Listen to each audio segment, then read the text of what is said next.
The vintage pocket watch lay open on the mahogany desk, its gold surface catching the afternoon sun that streamed through the floor-to-ceiling windows of the 32nd floor office. Alexander Sterling remained perfectly still in his Italian leather chair, his breathing measured and deliberate, eyes barely cracked open to observe through his lashes. At 52, he had mastered the art of appearing unconscious while maintaining complete awareness of his surroundings. 8-year-old Grace Caldwell stood in the doorway, her small hand clasped firmly in her mother's calloused one. The child wore a simple blue dress that had been washed so many times its original navy had faded to sky, but it was pressed with the kind of care that spoke of dignity in humble circumstances. Her mother, Sarah, wore the standard grey uniform of Sterling Industries maintenance staff, a silver cross pendant glinting at her throat.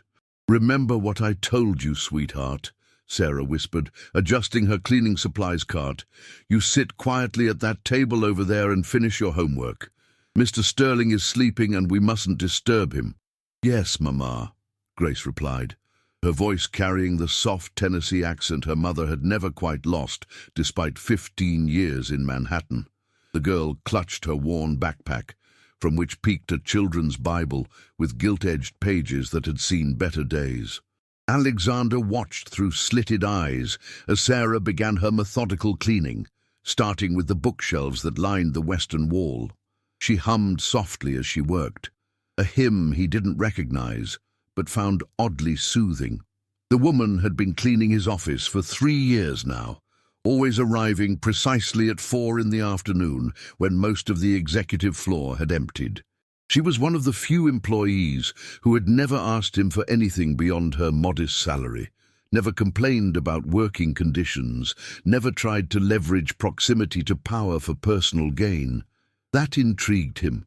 In his experience, everyone wanted something. Everyone had a price. The discovery 6 months ago that his business partner of 20 years had been embezzling funds through shell companies had shattered what little faith Alexander had left in human nature. $8 million siphoned away by someone he'd considered a brother. The betrayal had left him questioning everything and everyone. Grace settled at the small conference table, carefully arranging her homework materials. Alexander noticed how she placed her pencils in a neat row, parallel to the edge of the table, and opened her mathematics workbook to a page covered in long division problems. The child worked with intense concentration, her tongue poking slightly from the corner of her mouth as she calculated. The pocket watch on his desk was no ordinary timepiece. It was a Patek Philippe from 1928, worth more than most people's houses. Alexander had deliberately left it there, along with a stack of $100 bills he'd carelessly scattered near it, as if he'd been counting money before dozed off.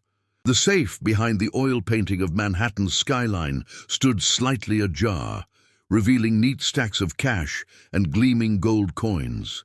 It was a test, a cruel one perhaps, but Alexander had grown tired of being disappointed by humanity. He wanted to see what people did when they thought no one was watching. So far, he'd tested 17 employees this way. 14 had taken something. 2 had hesitated but ultimately resisted. 1 had actually reported the open safe to security. Sarah worked her way around the office, dusting the awards and accolades that Alexander had accumulated over 3 decades of ruthless business dealings. She paused at a photograph of him shaking hands with the president, carefully cleaning the frame before setting it back exactly where it had been. Her movements were economical, practiced, the result of years of making herself invisible in spaces where powerful people made decisions that affected millions. Grace finished one problem and moved to the next, occasionally glancing at her mother with a small smile. Then she noticed something that made her frown. She stood up, walked over to where her mother was working, and tugged gently on her uniform. "Mama, may I get a drink of water from the fountain outside?" "Of course, baby, but come right back." The child nodded and slipped out of the office. Sarah continued her work, now tackling the leather furniture with appropriate conditioner. She never once looked toward the desk where Alexander pretended to sleep, never glanced at the money or the open safe. Her focus remained entirely on her task, as if the fortune displayed mere feet away didn't exist. When Grace returned, she had a paper cup of water in her hand, but instead of sitting back down at her homework, she walked directly toward Alexander's desk. Sarah, occupied with cleaning the far window, didn't immediately notice. Alexander's pulse quickened. Here it comes, he thought. The child would see the money, the watch, the open safe. She would either take something herself or run to tell her mother about the opportunity. Either way, his cynicism would be validated once again. Grace set her water cup carefully on a coaster. She pulled from the desk drawer, then studied the scattered $100 bills with a peculiar intensity. She tilted her head, considering, then looked at the sleeping man, then back at the money. Her small hands reached out. Alexander nearly opened his eyes fully, ready to catch her in the act, but what happened next froze him in place more effectively than any paralysis. Grace didn't take the money.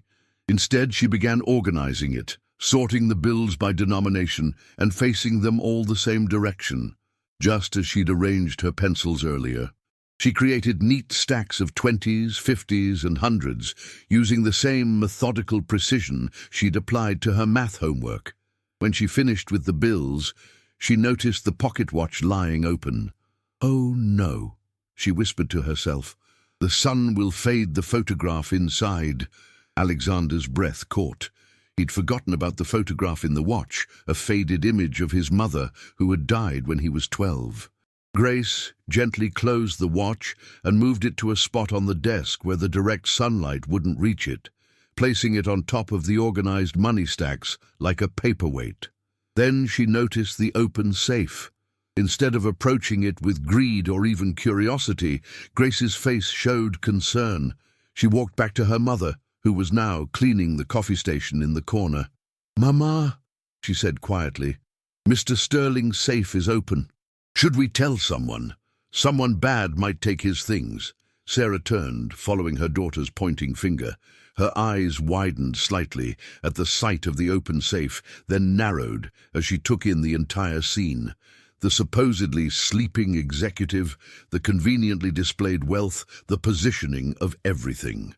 A knowing look crossed her face, but she simply said, "We should pray for Mr. Sterling's safety and let him handle his own affairs when he wakes up.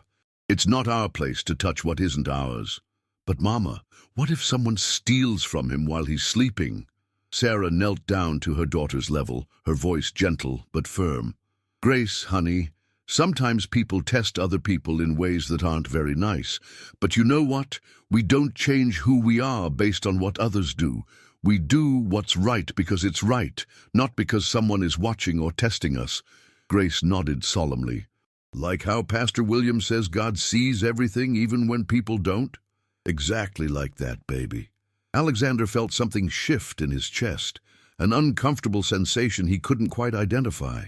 The woman had seen through his test, yet she hadn't exposed him or shown anger. Instead, she'd used it as a teaching moment for her daughter. Grace returned to her homework, but after a few minutes, she approached the desk again.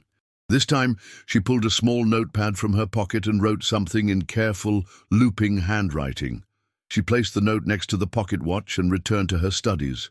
Curiosity burned through Alexander's feigned sleep. What had the child written? Sarah finished her cleaning, meticulously checking that everything was in order. As she prepared to leave, she paused at Alexander's desk, reading her daughter's note.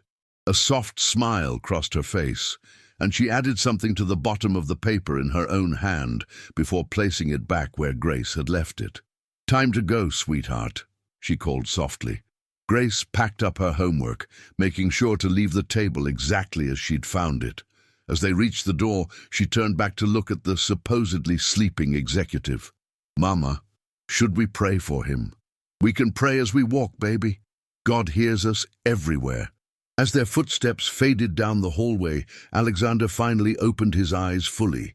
He reached for the note with hands that trembled slightly, though he couldn't say why. In Grace's childish handwriting, "Dear Mr. Sterling, I organized your money because Mama says a cluttered space makes a cluttered mind. I hope you have sweet dreams. Your mother in the picture is very pretty. Love, Grace. Below it, in Sarah's neater script, Mr. Sterling, I've been praying for you since your business partner's betrayal became public. I know you don't believe in God, but he believes in you. Your mother would be proud of the empire you've built. But I think she'd be prouder if you remembered how to trust again. We all need grace, especially when we test others to avoid testing ourselves. Sarah Caldwell, Psalm 91 verse 2. Alexander set the note down and walked to his window, looking out at the city he'd conquered through decades of calculated decisions and careful mistrust. For the first time in months, he felt the armor of cynicism he'd built crack slightly. He picked up his phone and dialed his secretary. Margaret, please have maintenance records send me everything on Sarah Caldwell. Employment history, performance reviews, everything. The next morning, Alexander arrived at his office earlier than usual, finding it spotless as always. Sarah's work was consistently excellent, but he'd never really noticed before, too focused on bigger things to pay attention to the person who ensured his workspace remained functional. The files Margaret had compiled told a story that made Alexander uncomfortable. Sarah Caldwell was a widow, her husband killed in Afghanistan 8 years ago while serving his second tour as an army chaplain. She'd moved to New York with nothing but a small life insurance payment and a determination to provide for her daughter. She worked 3 jobs, cleaning his office in the afternoons, a hotel in the early mornings, and a church on weekends. Yet she'd never missed a day of work, never complained, never asked for a raise, despite being one of the lowest-paid employees in the building. Her performance reviews were exemplary, but what caught Alexander's attention were the small notes various security guards and night staff had added. Always asks about our families. Brought homemade cookies on Christmas Eve. Prayed with me when my son was sick. Never takes leftovers from executive meetings even when offered. Alexander set down the files and stared at the pocket watch Grace had so carefully protected from the sun. He opened it, looking at his mother's faded photograph. Eleanor Sterling had been a woman of deep faith, dragging young Alexander to church every Sunday despite his protests. She died of cancer when he was 12, and with her went his belief in a benevolent God. What kind of loving deity would take a good woman and leave a bitter boy to navigate the world alone? His father had remarried within a year to a woman who saw Alexander as an inconvenience. He'd learned early that the only person he could rely on was himself. Trust was a luxury he couldn't afford. It had served him well in business, that sharp edge of suspicion that kept him alert to every possible betrayal. But here was Sarah Caldwell, who had every reason to be bitter, raising a daughter alone on minimum wage, working herself to exhaustion, yet still finding time to pray for a man who had tried to trap her in a test of honesty. And Grace, sweet Grace, who saw disorder and simply fixed it, who worried about sun damage to a photograph she'd never seen before, who left a note signed with love for a stranger. That afternoon, Alexander made sure to be genuinely asleep in his chair when Sarah arrived.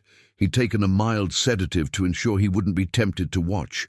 He wanted to give them the privacy he'd denied them before. He woke an hour later to find his office clean, his papers organized but not snooped through, and another note on his desk. This time, it was just from Grace. I hope you had good dreams this time. I drew you a picture. Attached was a crayon drawing of a sunny day, with a tall building that presumably represented Sterling Industries and 3 stick figures standing in front of it, a man in a suit, a woman in grey, and a little girl. Above them, in careful letters, she'd written, God loves everyone. Alexander stared at the drawing longer than he'd looked at any of the million-dollar contracts he'd signed that week.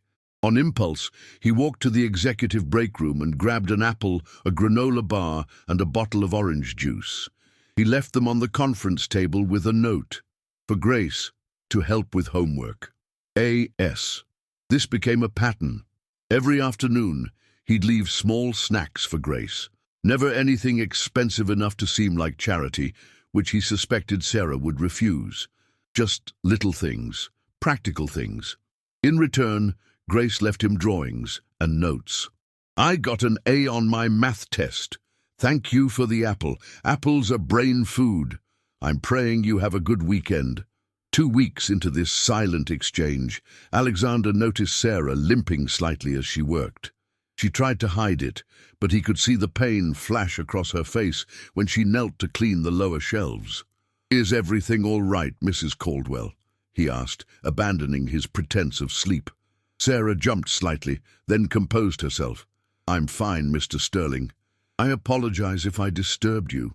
You didn't, but you're clearly in pain. Sarah hesitated, then admitted, I twisted my ankle this morning at my other job. It's nothing serious. Have you seen a doctor? A bitter smile crossed her face, the first negative expression he'd ever seen from her. Doctors are expensive, Mr. Sterling. Ice and rest will do fine. You have health insurance through the company. Basic coverage, yes, but the deductible is $2,500. That's more than I make in a month. Alexander felt a flash of shame. He'd approved that insurance plan, choosing the cheapest option for hourly workers to maximize profits. It had never occurred to him to consider the real-world impact of that decision. Take the rest of the week off, he said, paid. Rest your ankle. I can't do that, sir. I need... It's not a request, Mrs. Caldwell.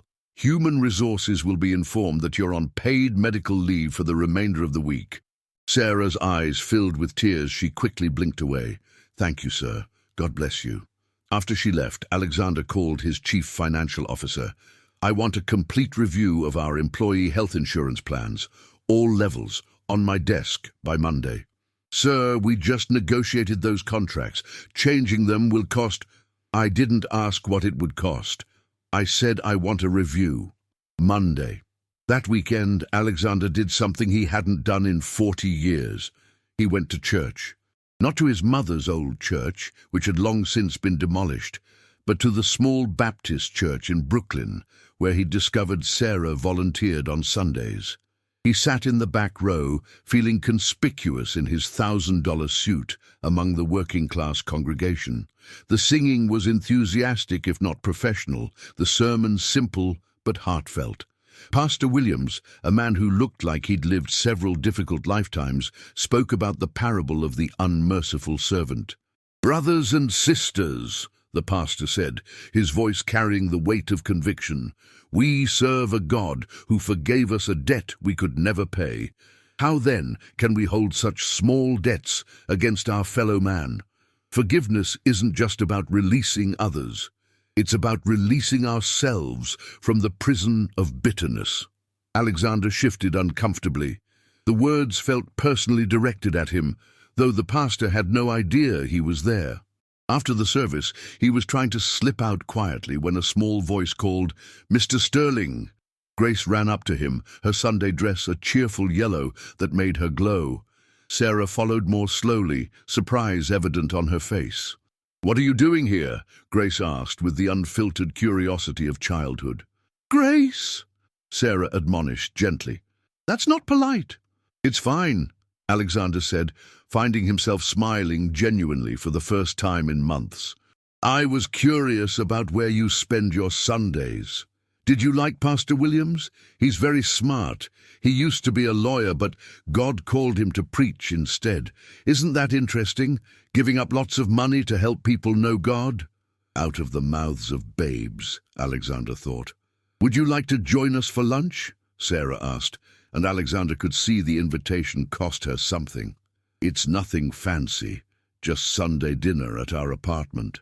He should have said no. He had contracts to review, calls to make, an empire to run.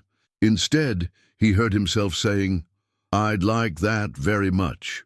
The Caldwell apartment was small but meticulously clean, located in a building that had seen better decades. The walls were covered with Grace's artwork and photographs of a younger Sarah with a man in military chaplain's uniform. A well-worn Bible sat on the coffee table next to a stack of library books. Sarah prepared a simple meal of roast chicken, green beans, and mashed potatoes. Grace said grace before they ate, thanking God for the food, for her mother, for their guest, and for helping Mr. Sterling find our church. "I haven't been to church since my mother died," Alexander found himself admitting. "She was a woman of faith. I blamed God for taking her." Sarah nodded sympathetically. "Loss can shake our faith or strengthen it. I questioned God when Robert died. Why take a good man who was serving others? Why leave Grace without a father? But then I realized faith isn't about understanding why. It's about trusting who. That's a nice sentiment, but trust has never served me well in business." "Maybe that's because business isn't meant to be our whole life," Sarah suggested gently. "When we make money our God, we'll always be disappointed. Money can't love us back." One day after dinner, while Sarah washed dishes despite Alexander's offers to help, Grace showed him her room. It was tiny, barely fitting a twin bed and a small desk, but she decorated it with paper stars hanging from the ceiling and Bible verses written in colorful markers on index cards taped to the walls. "This is my favorite," she said, pointing to a card above her bed. Proverbs 3, verses 5 and 6. "Trust in the Lord with all your heart and lean not on your own understanding. In all your ways acknowledge him, and he will direct your paths." Mama says it means God has a plan even when we don't understand it. "Do you believe that?" Alexander asked. Grace nodded emphatically. "Of course. Like, I didn't understand why Daddy had to go to heaven, but maybe it's so Mama and I could meet you. And maybe we're supposed to help you remember how to be happy." The simplicity of her faith was both touching and troubling. Alexander wanted to warn her that the world would eventually beat that innocence out of her, that trust was dangerous, that people would disappoint her. But looking at her earnest face, he couldn't bring himself to dim that light. When he left that evening, Sarah walked him to the door. "Thank you for lunch," he said, "and for not being angry about my test." "We all test others in different ways," Sarah replied. "The question is, what do we do when someone passes?" That night, Alexander couldn't sleep. He kept thinking about Grace's favorite verse, about trusting with all your heart. His heart felt like it had been locked in a safe for 40 years, and now someone had left the door ajar. Monday morning brought chaos to Sterling Industries.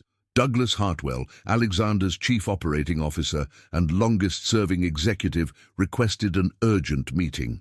"Alex, we need to talk about these insurance changes you're proposing. The board will never approve this. We're talking about a 7% reduction in profits." "Then I'll convince them." "Why do you care suddenly? Since when do you worry about whether the janitors can afford to see a doctor?" "Since I realize that our janitors are people with families, with children who deserve better than choosing between medical care and rent." Douglas laughed unpleasantly. "Has someone been filling your head with bleeding heart nonsense? This isn't like you, Alex. Next, you'll be wanting to raise minimum wage and give everyone stock options. Those aren't bad ideas. They're terrible ideas. Our shareholders have gotten rich off the labor of people who can barely survive. Maybe it's time to balance the scales slightly." Douglas's face darkened. "I don't know what's gotten into you, but I won't let you destroy everything we've built with some sudden attack of conscience. The board will hear about this." After Douglas stormed out, Alexander called Margaret. "Set up a meeting with all department heads. This Friday, 2:00. He spent the week preparing his proposal, but more than that, he spent time observing. He noticed the security guard who always looked tired because he worked 2 jobs. The receptionist who packed the same sandwich every day because she couldn't afford the cafeteria. The mailroom workers who pooled their money to buy a birthday cake for a colleague. He'd built an empire, but never noticed the people who kept it running. Thursday afternoon, something happened that changed everything. Alexander was in a legitimate meeting when Sarah arrived for her shift, so he wasn't pretending to sleep. But he'd left his office door slightly open, and he heard voices in the hallway. Well, if it isn't the Holy Roller. Alexander recognized Douglas Hartwell's voice, dripping with contempt. "Good afternoon, Mr. Hartwell," Sarah replied quietly. "You know I've been watching you. Always so pious, so perfect, but I know your type. Single mother, no father around for the kid. You probably trapped some poor soldier, got yourself pregnant to get those military benefits." My husband died serving his country, sir." "Sure he did. Convenient story. And now you've got Sterling eating out of your hand, haven't you? What exactly are you doing for him to suddenly care about the little people?" Alexander rose from his chair, rage building, but Sarah's response stopped him. "I'm praying for him, Mr. Hartwell, just as I'm praying for you." "Praying?" Douglas laughed mockingly. "That's rich. You think your imaginary friend in the sky cares about any of this?" "I think God cares about everything, especially those who are hurting so much they have to hurt others." "I'm not hurting, you stupid woman. I'm rich." "There are different kinds of poverty, sir. The worst kind leaves you so empty, you have to try to tear others down to feel tall. I feel sorry for you." The sound of a slap echoed through the hallway. Alexander burst from his office to find Sarah holding her cheek, Grace standing frozen with tears in her eyes, and Douglas with his hand still raised. "You're fired," Alexander said, his voice deadly quiet. Douglas turned, his face paling. "Alex, she provoked me. You heard her. I heard her respond to your vicious attacks with more grace than you deserve. You struck an employee. You're done. You can't fire me. I own 15% of this company. The board will be very interested in the security footage of you assaulting a woman in front of her child, as will the press and the police, if Mrs. Caldwell chooses to press charges." Sarah stepped forward. "I won't be pressing charges." "Sarah," Alexander started, but she shook her head. "Mr. Hartwell is going to lose enough. I won't be responsible for adding to his suffering, even if he brought it on himself." Douglas sneered. "How magnanimous. The cleaning lady shows mercy." "Get out!" Alexander commanded. "Clear your office. Security will escort you." After Douglas left, Alexander knelt in front of Grace, who was crying silently. "Are you okay, sweetheart?" Grace nodded, then threw her arms around his neck. "He was mean to Mama." "Yes, he was, and that was wrong. Your Mama didn't deserve that." "Mama says hurt people, Grace whispered. "Mr. Hartwell must be very hurt inside." Alexander looked up at Sarah, who was holding her reddening cheek. "We need to get ice on that." "I'm fine." "No, you're not. Come to my office. I have a first aid kit." As he tended to Sarah's cheek with an ice pack, she said quietly, "You didn't have to fire him for me?" "Yes, I did. I've tolerated his poison for too long because it wasn't directed at me. That was cowardice. It was survival. Sometimes we have to work within broken systems while we wait for the chance to change them. Is that what you've been doing? Surviving?" Sarah smiled softly. "I've been doing more than surviving, Mr. Sterling. I've been planting seeds. Grace is watching everything, learning that doing right isn't about reward or recognition. It's about character. You planted a seed today too, showing her that standing up for others matters more than profit." That evening, Alexander stayed late, not to work but to think. He pulled out his mother's old Bible from a box he hadn't opened in decades. Inside the front cover she'd written, "My dearest Alexander, if you're reading this after I'm gone, know that my love for you is only a fraction of God's love. Don't let my death harden your heart. Let it break you open to receive all the love waiting for you." He wept then, 40 years of suppressed grief pouring out in his empty office. The money, the power, the empire he'd built, none of it had filled the void his mother's death had left. He'd spent 4 decades proving he didn't need anyone, didn't need God, and all he'd proven was how empty self-sufficiency could be. The board meeting on Friday was brutal. The other shareholders were furious about Douglas's termination and adamantly opposed to the insurance reforms Alexander proposed. "This is financial suicide," board member Patricia Waverly declared. "Our competitors will eat us alive if we increase labor costs by this much." Our competitors use the same exploitative practices we do, Alexander countered. Someone has to go first in changing the culture. Why should that someone be us? Demanded Gregory Tate. Our obligation is to shareholders, not bleeding heart social causes. Our obligation is to run a sustainable, ethical business. High turnover costs us millions. Sick employees who can't afford treatment reduce productivity. More importantly, we have a moral obligation to the people who make our success possible. Moral obligation? Patricia laughed. Since when do you care about morality, Alex? You've been the most ruthless among us for 30 years. Since I realized that ruthlessness without righteousness is just cruelty with a suit on. The vote was close. 7 against to 6 in favor, with Alexander as the deciding vote in his capacity as CEO. The measure failed. Alexander stood up. Then I'll use my executive authority to implement what changes I can without board approval, and I'll be liquidating my personal shares to create an employee emergency fund for medical expenses. You're destroying your own wealth for strangers, Gregory asked, incredulous. No. I'm investing in people who've already proven their worth. After the meeting, Alexander found Sarah and Grace in his office. Sarah was packing up her supplies, a resignation letter on his desk. What's this? He asked. Mr. Hartwell was a powerful man with powerful friends. My presence here will only cause you more trouble. It's better if I go. Absolutely not. Mr. Sterling, Alex, please, just Alex. Alex, you've already sacrificed enough for us. I can't let you lose everything you've built. Grace tugged on Alexander's sleeve. Are you really selling your money to help people? Some of it, yes. That's what Jesus would do, she exclaimed. Mama, isn't that what Jesus would do? Sarah's eyes filled with tears. Yes, baby, it is.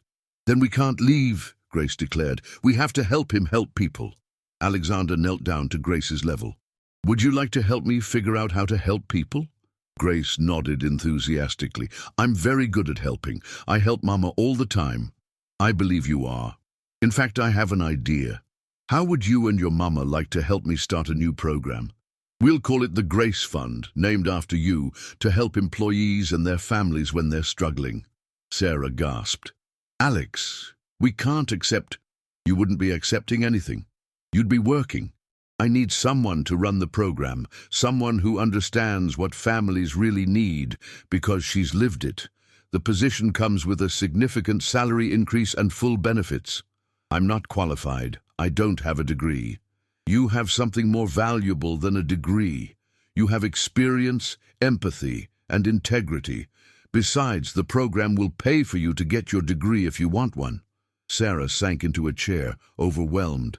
Grace climbed into her lap. Mama, God is answering our prayers in really big ways. That weekend, news of Douglas Hartwell's termination and Alexander's reforms hit the business press. The reactions were mixed, with some praising his humanitarian turn and others predicting Sterling Industries' imminent collapse. Monday morning brought an unexpected visitor.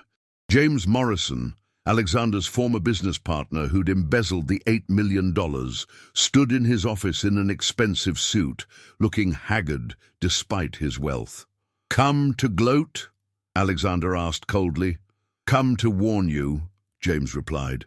Douglas has been approaching investors, planning a hostile takeover. He's using your recent decisions as evidence of instability. Why would you warn me? James sat down, uninvited. Because I've been watching the news. Seeing what you're doing for your employees, it's made me realize what I threw away for money. You threw away our friendship, our trust. I know, and I can't undo that. But I can tell you that Douglas has been dirty for years. I have proof of his insider trading, tax evasion and bribery. I kept it as insurance. Why didn't you use it when you were caught? Because I was guilty. I deserved punishment. But Douglas is planning to hurt innocent people, your employees, just to get back at you, that I can't allow. James placed a flash drive on the desk. Everything's on there, enough to bury him. What do you want in return? Nothing. Consider it a very small payment on a debt I can never fully repay. James stood to leave. then paused. That cleaning lady and her kid, they changed you, didn't they? They showed me who I really was, and who I could be. Lucky you. I've been looking for someone to show me that for 2 years. All I found were people as corrupt as me. Have you tried church? Alexander suggested, surprising himself. James laughed bitterly. No church would want someone like me. You'd be surprised. Grace says God loves everyone, even executives who've lost their way. That evening, Alexander worked late reviewing the files James had provided. The evidence against Douglas was damning and extensive. But as he prepared to send it to the authorities, he heard voices in the hallway. It was Sarah and Grace, arriving for their shift. But they weren't alone. "Please, sir, just one more chance," an unfamiliar male voice pleaded. Alexander peered out to see a young man, maybe 25, in a janitor's uniform, talking to Sarah. "Marcus, you've been given 3 warnings about sleeping on the job," Sarah said gently but firmly. I know, but I've been working 3 jobs, trying to pay for my mum's cancer treatment. I haven't slept more than 3 hours a night in months." Grace tugged on her mother's hand. "Mama, he's tired like you were when Daddy first went to heaven." Sarah's expression softened. "Marcus, why didn't you apply for the emergency fund?" "Pride, I guess, and I didn't want to take money that might go to someone needier." Alexander stepped into the hallway. "There's no one needier than a son trying to save his mother's life. Sarah, approve whatever he needs from the fund. And Marcus, you're moving to day shift, same pay. Nobody should have to work themselves to death."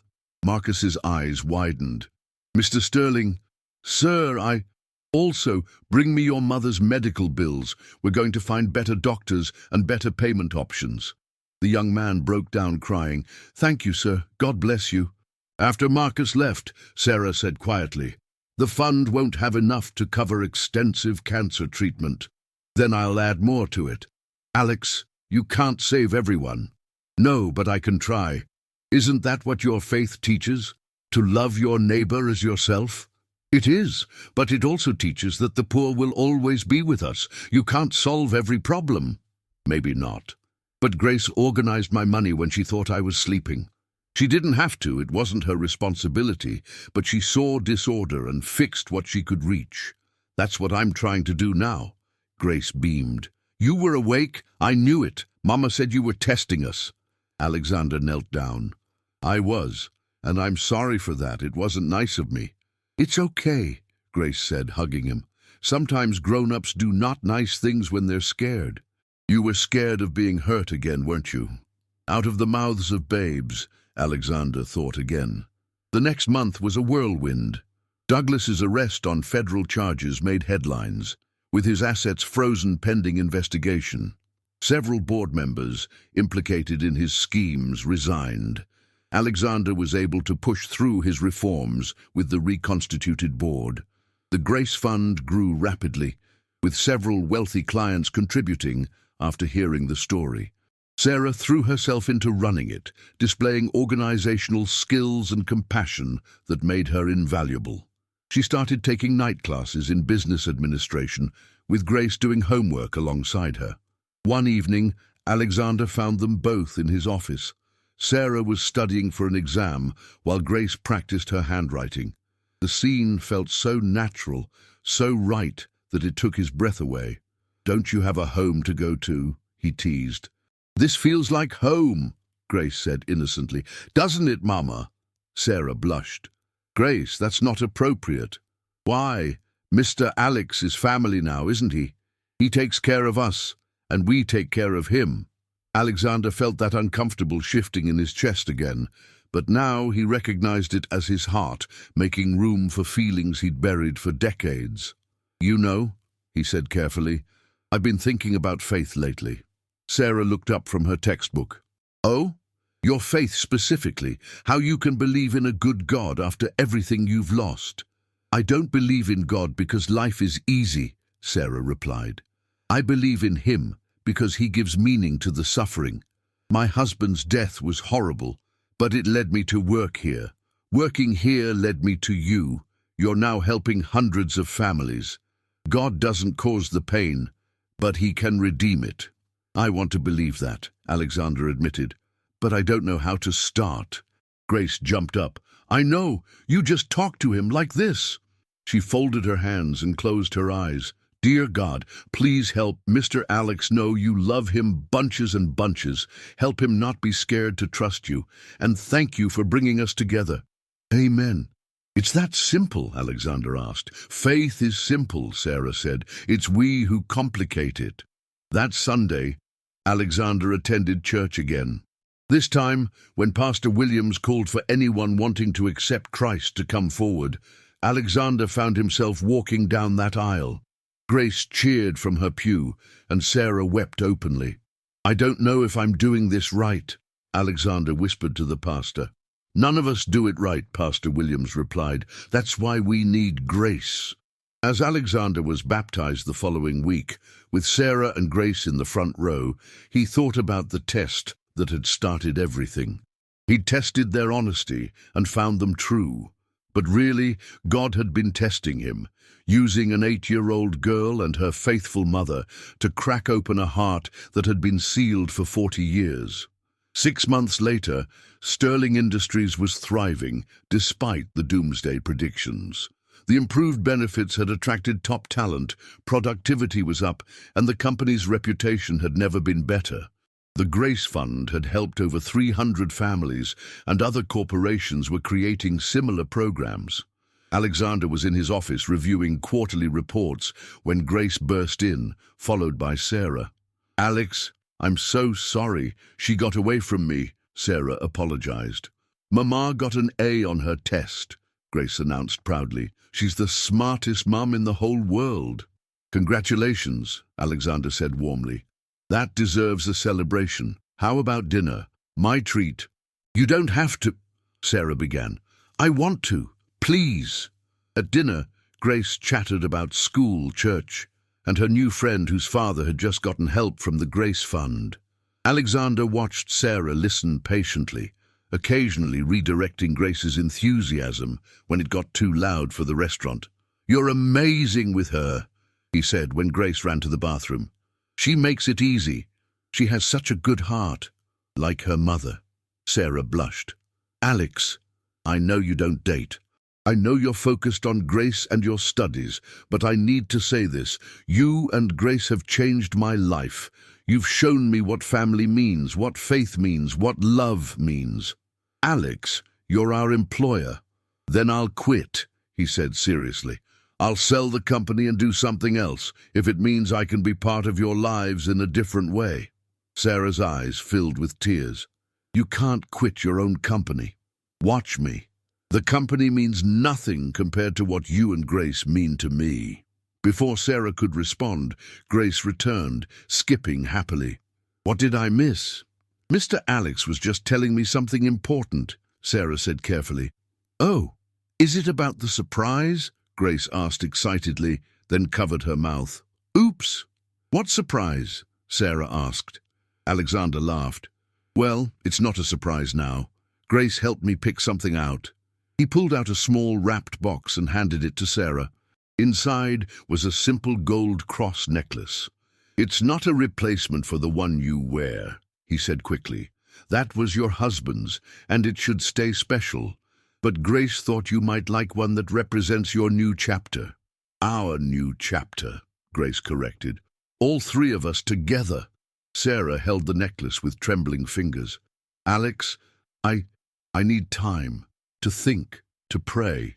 Take all the time you need. I've waited 52 years to feel like I have a family again. I can wait as long as it takes. A year later, Pastor Williams performed another ceremony at the Little Baptist Church. This time, it was a wedding. Grace served as flower girl and maid of honor simultaneously, a role she'd invented for herself. James Morrison attended, newly released from minimum security prison and working to make amends. Marcus was there with his mother, now in remission. Hundreds of Sterling Industries employees filled the pews, a testament to how profoundly Alexander and Sarah had touched their lives. In his vows, Alexander said, Sarah, You and Grace taught me that integrity isn't about what you do when people are watching. It's about who you are when you think you're alone. You showed me that we're never truly alone, that God sees all and loves us anyway. You turned my test of your honesty into God's test of my heart, and I'm grateful I finally passed. Sarah replied through tears. Alex, you say we changed you, but you changed us too. You showed Grace that doing right gets noticed, even when it seems like no one cares. You showed me that God can soften the hardest hearts, and that love can bloom in the most unexpected places. You were never really testing us. God was preparing all of us for this moment. As they kissed, Grace cheered louder than anyone, shouting, "Finally! I've been praying for this forever." The reception was held at Sterling Industries, transformed for the evening into a wonderland of lights and flowers. Alexander had insisted on inviting every employee, from the executives to the night janitors. It was a celebration not just of a marriage, but of a corporate transformation. Douglas Hartwell, now serving 5 years in federal prison, saw the wedding announcement in the business section of the newspaper. The headline read, "Sterling Industries CEO marries woman who inspired revolutionary corporate reform." The article detailed how the company's stock had risen 40% since implementing the reforms Douglas had fought against. He crumpled the newspaper, but not before seeing the photo of Alexander, Sarah, and Grace looking like the family they'd become. The caption noted that the newlyweds were donating their entire wedding gift registry to expand the Grace Fund internationally. 5 years later, Grace, now 13, stood before a packed auditorium, delivering a speech about youth activism and faith in action. She'd started a program at her school where students helped children of working poor families with homework and mentoring. "My dad says integrity is what you do when no one's watching," she began, causing Alexander to tear up at being called Dad.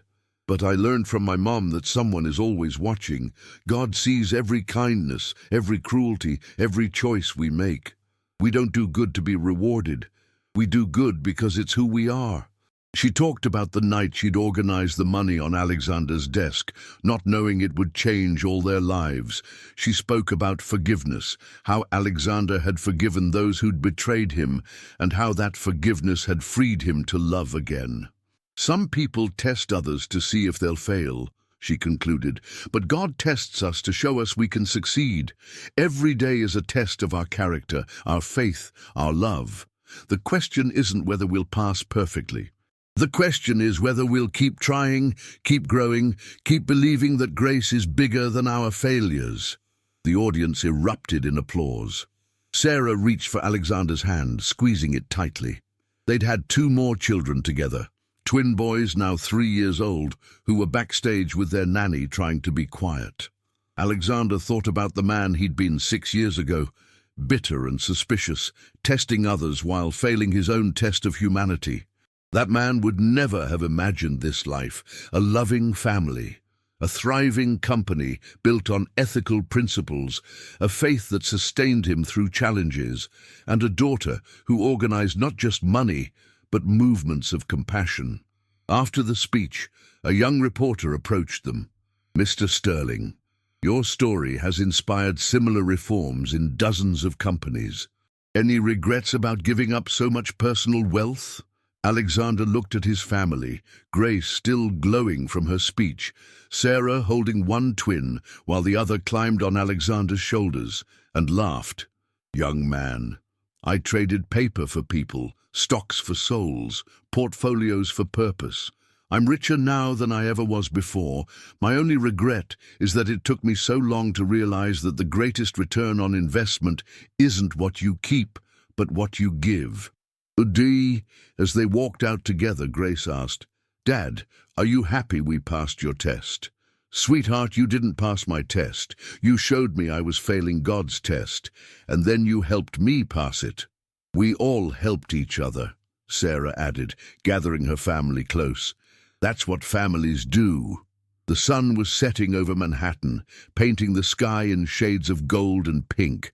Somewhere in a federal prison, Douglas Hartwell was beginning another night of regret. Somewhere in a small apartment, Marcus was reading to his healthy mother, Somewhere in a community centre, James Morrison was leading a financial literacy class for former inmates. And in the heart of the city, a family that had been built on tested faith and proven integrity walked home together, living proof that when you stop testing others and start trusting God, miracles don't just happen, they multiply. The money Alexander had once scattered on his desk to test Sarah's honesty had long since been donated to charity. But the lesson it taught remained. True wealth isn't counted in dollars, but in the lives you touch, the hearts you change, and the grace you extend to others. Grace still organized things when she saw disorder, but now she organized food drives, fundraisers, and youth movements. Sarah had completed her degree and written a book about corporate responsibility that became required reading in business schools. Alexander had become known not as the billionaire who built an empire, but as the man who discovered that the greatest test in life isn't whether others are worthy of our trust, but whether we're worthy of theirs. And in a small church in Brooklyn, Pastor Williams often told the story of the rich man who pretended to sleep only to be awakened by the faith of a child who organized his money and, in doing so, reorganized his entire life. The test had never been about honesty. It had always been about grace, the grace we show others, the grace we accept for ourselves, and the grace that transforms ordinary moments into divine appointments. Alexander had set out to test whether anyone was trustworthy. Instead, he discovered that everyone is worthy of trust when they're given the chance to prove it. As Grace had written in that first note so many years ago, God loves everyone. Even bitter billionaires, even struggling single mothers, even racist executives who'd lost their way, even 8-year-old girls who see disorder and simply fix it. That love, Alexander had learned, was the only test that truly mattered.